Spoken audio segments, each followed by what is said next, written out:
अब हम ईसीजी पे जाते हैं। जिस तरह मैंने कहा कि पी वेव, हर पी वेव के बाद में पीआर इंटरवल आएगा, फिर क्यूआरएस कॉम्प्लेक्स आएगा, फिर टी वेव आएगा, एसटी सेगमेंट आएगा एंड टी वेव आएगा।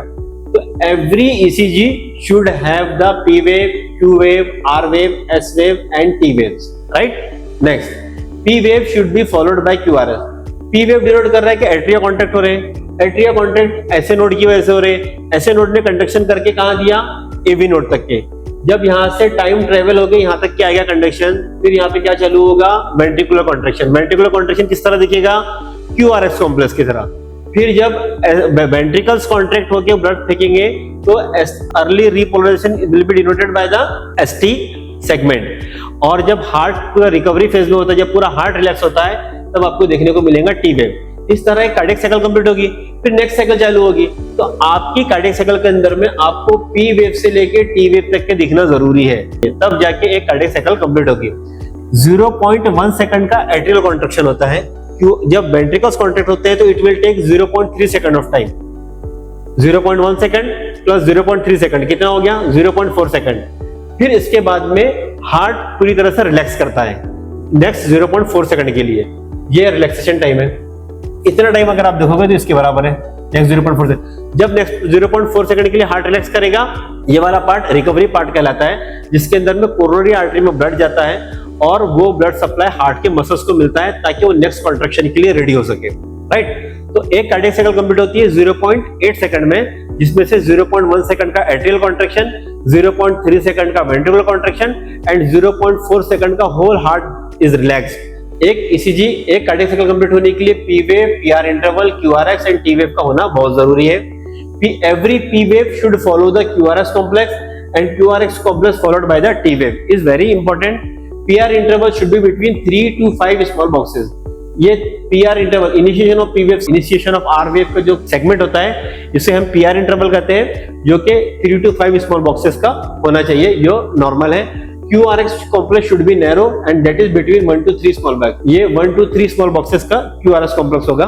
RR interval should be regular. एक RR इंटरवल ये है वेंट्रिकुलर कॉन्ट्रैक्शन दिखा रहा है, इट शुड बी रेगुलर। यहां से ये डिस्टेंस, फिर ये डिस्टेंस और ये डिस्टेंस हमेशा सेम रहेगा। RR interval should be regular. Heart rate should be between 50 to 100। Normal heart rate का रेट कितना होता है, 50 contraction per minute to 100 contraction per minute, and should have the pulse.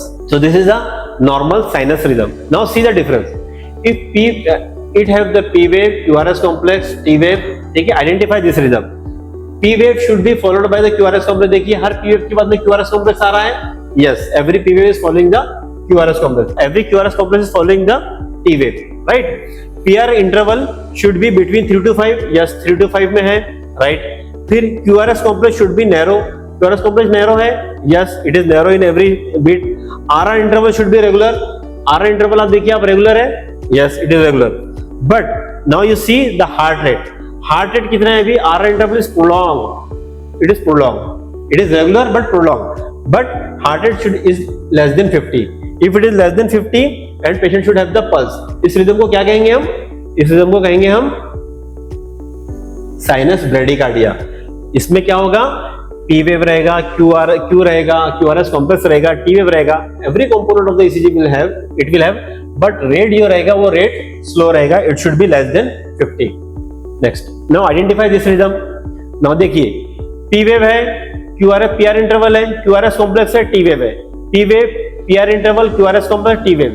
QRS complex narrow है, every P wave is following QRS complex, every QRS following T wave आ रहा है। RR interval regular है, everything is there, patient is having the pulse, but heart rate is more than 100. If it is more than 100 and it is less than 150, 100 to 150 के बीच में रहेगा। RR interval regular है, heart rate बढ़ा हुआ है and every P wave following QRS complex, then this rhythm will called as sinus tachycardia. What is this? This is sinus tachycardia. Got it? Next, now identify this. This is normal sinus rhythm, P wave, PR interval, QRS complex and every QRS complex should follow the T wave. ये normal है, ये criteria fulfill हो रहा है and heart rate between 60 to 100, that is normal sinus rhythm. If heart rate is more and following and fulfilling all the criteria of ECG, then it is a sinus tachycardia. Then sinus bradycardia, यहाँ का heart rate कम रहेगा, less than 50. Next, now what is this? Now there is no P wave, अभी आपको P wave दिख रहा है, यहाँ पे पी वेव नहीं दिख रहा है। Should have the only QRS complex, you are having only the QRS complex, P wave यहाँ पे नहीं है, एसटी सेगमेंट नहीं है, सिर्फ क्यूआरएस कॉम्प्लेक्स ही आ रहा है। क्यूआरएस कॉम्प्लेक्स कैसा है, इट इज वाइड है, वाइड, बड़े बड़े चौड़े चौड़े, ठीक है। PR interval absent, PR interval नहीं है। Heart rate will be around 120 to 100, heart rate बहुत, heart will beat very fast, ठीक है। And patient may have the pulse, may not have the pulse. If the patient is having pulse then it is called as ventricular tachycardia with pulse, ventricular tachycardia with pulse. But if patient is not having pulse, then it is called as ventricular tachycardia without pulse. Treatment will be different, treatment will be different. Ventricular tachycardia without pulse will need shock, and ventricular tachycardia with pulse will need synchronized cardioversion. मैं आपको next आगे बताऊंगा कि synchronized cardioversion किस तरह करते हैं और DC shock या defibrillate किस तरह करते हैं, next slide में बताऊंगा। What is this? You cannot identify कि what is P wave, you cannot identify कि what is QRS complex, ठीक है। There is no, so no QRS complex, PR interval is absent, chaotic wave है, बिल्कुल bizarre chaotic wave है, and no pulse, pulse नहीं है। This is shockable rhythm and this is called as ventricular fibrillation. What is called as ventricular fibrillation? Heart is just fibrillating, heart is just fibrillating, जिसको बोलते हैं थरथराना, heart is just fibrillating, it is not creating any kind of pulse. Now what is this? सबसे पहले आपको इसी में क्या चीज देखना है, identify P wave, PR interval, QRS complexes and T wave, ये दिख रहा है क्या में। अब देखिए कि heart is beating so fast, there is no P wave, आप पी वेव आइडेंटिफाई नहीं कर सकते पी वेव कहां है, because P wave is getting merge into the T wave. देखिए हर क्यूआरएस कॉम्प्लेक्स के पहले पी वेव, अब आप उसको पी वेव बोलोगे कि टी वेव बोलोगे, आप यू कैन नॉट से, देखिए यहाँ पे भी यू कैन नॉट से कि whether it is P wave और Q wave, because P wave is merge into the T wave and QRS complex is there and it is regular. So regular RR interval QRS complex is there, but there is no P wave. देखिए should have the QRS complex, T wave is hidden in the P wave, so not able to differentiate between T wave and P wave. QRS complex should be narrow, QRS complex narrow है, between 1 to 3 small boxes, ये ठीक है, ठीक है। RR interval should be regular, RR interval regular है, yes it is regular, and should have the pulse. So this diagnosis is called as SVT, supraventricular tachycardia. What is this called as? Supraventricular tachycardia means there is absence of P wave, regular RR interval. Absence of P wave because P wave is getting merged into the T wave, and absence of P wave, heart rate should be more than 100, more than 150. This is called as supraventricular tachycardia. Next, identify this rhythm. Now don't jump on the diagnosis. Should have the P wave, Q, R, S, T segments. ये है P wave है, PR interval है, QRS complex है, T wave है, ठीक है, right. P wave should be followed by the QRS. Yes, P wave followed हो रहा है, हर P wave के बाद में QRS complex आ रहा है, yes, it is there, ठीक है। T wave भी आ रही है, right. PR interval will be more than 5. अब प्रॉब्लम क्या है कि हमने बताया कि नॉर्मल PR interval कितना होना चाहिए, बिटवीन 3 to 5 boxes। अभी यहाँ पे देखिए PR interval कितना है, प्रोलॉन्ग है, सेम प्रोलॉन्ग, सेम चल रहा है, हर जगह सेम चल रहा है, ठीक है। यहां पे क्या रहेगा, it will fulfil all the criteria. Every P wave should have the PR followed by PR interval, PR interval should be followed by the QRS complex and T wave. हर जगह हर कॉम्प्लेक्स में आपको दिख रहा है, that is okay. But if you see the PR segment, PR segment is prolong, PR segment is prolong, ठीक है। यहाँ पे हर जगह प्रोलॉन्ग है, क्यों प्रोलॉन्ग है? नॉर्मल कितना होता है, 3 स्मॉल बॉक्सेस से 5 स्मॉल बॉक्सेस, यहाँ पे क्या है तो 7 स्मॉल बॉक्सेस हो सकता है, 6 अगर 6 यहाँ रहेगा तो 6 यहाँ पे भी रहेगा, यहाँ पे भी रहेगा, यहाँ पे 6 स्मॉल बॉक्सेस रहेगा, 7 रहेगा तो 7 भी रहेगा, 7 small boxes, 7 small boxes, 7 small boxes, 7 small boxes, 8 रहेगा तो 8 रहेगा, but it will be regular because RR interval will be regular, so this will called as the first degree heart block. What is called as first degree heart block, see is called as the first degree heart, means prolonged PR interval only it will be more than 5 small boxes and it will be same, it will be equal in every bit, right? Next, what is this? Now see, P wave is there, PR interval is there, QRS complex there, P wave, PR interval, QRS complex. Now see, this is the T wave, now P wave, QRS complex गायब हो गया, P wave, PR interval, QRS complex, P wave, PR interval prolonged, QRS complex, फिर T wave, P wave, PR interval more prolonged than QRS. Now see, should have the P, Q, R, S, T segment, progressive prolongation of PR interval and missing of the QRS complex. Now see, P wave progression, इतना PR interval हुआ, यहाँ पे थोड़ा और बढ़ गया, यहाँ पे absent हो गया, यहाँ जितना PR interval है उससे ज्यादा यहाँ पर है, उससे भी ज्यादा यहाँ पर है, and then absence means कि there is gradual prolongation of the PR interval and missing of the QRS complex. PR interval prolong, miss beat. Normal, prolong, then miss beat. ठीक है? This is called as second degree type 1 heart block. Mobis type 1 या Wengbeck type 1 कहा जाता है इसे. Clear? Next. अब ये देखिए, P wave PR interval यहाँ पे नॉर्मल है, यहाँ पे PR interval नॉर्मल है, यहाँ पे भी PR interval नॉर्मल है, but there is drop of beat. Now see, PR interval normal, drop of beat. इसके पहले वाले स्लाइड में क्या था, PR इंटरवल ग्रेजुअली प्रोलॉन्ग हो रहा था, यहाँ पे PR interval will be normal but drop of beat will be there, so this will be the second degree type 2 heart block. PR interval will be normal but drop of beat will be there, right? So this called the second degree type 2 heart block. Should have the PQRS complex, right? PR interval is fixed, PR interval देखिए fix है. Second degree type 1 में PR interval prolongation होगा, इसमें PR interval fix रहेगा. Then no progressive prolongation of PR interval in the complex. QRS complex drops periodically. यहाँ पे drop हो गया QRS कॉम्प्लेक्स, यहाँ पे ड्रॉप हुआ. आइडियली हर P वेव के बाद में QRS कॉम्प्लेक्स आना चाहिए. मतलब P वेव मतलब ऑरिकल कॉन्टेक्ट हुए, बहुत ऑरिकल कॉन्टेक्ट हुए तो ब्लड कहाँ जाएगा, वेंट्रिकल्स पे. तो ऑरिकल के कॉन्टेक्ट होने वेंट्रिकल्स कॉन्टेक्ट होना ही चाहिए. अगर वेंट्रिकल कॉन्टेक्ट नहीं होंगे तो ड्रॉप ऑफ बीट होगा, that is missing of beat, right? And should have the pulse rhythm. Atrial rhythm is regularly, ventricular rhythm is irregular, right?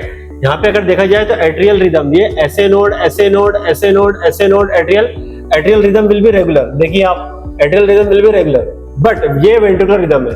QRS complex, now it is beat. So ventricular rhythm is irregular.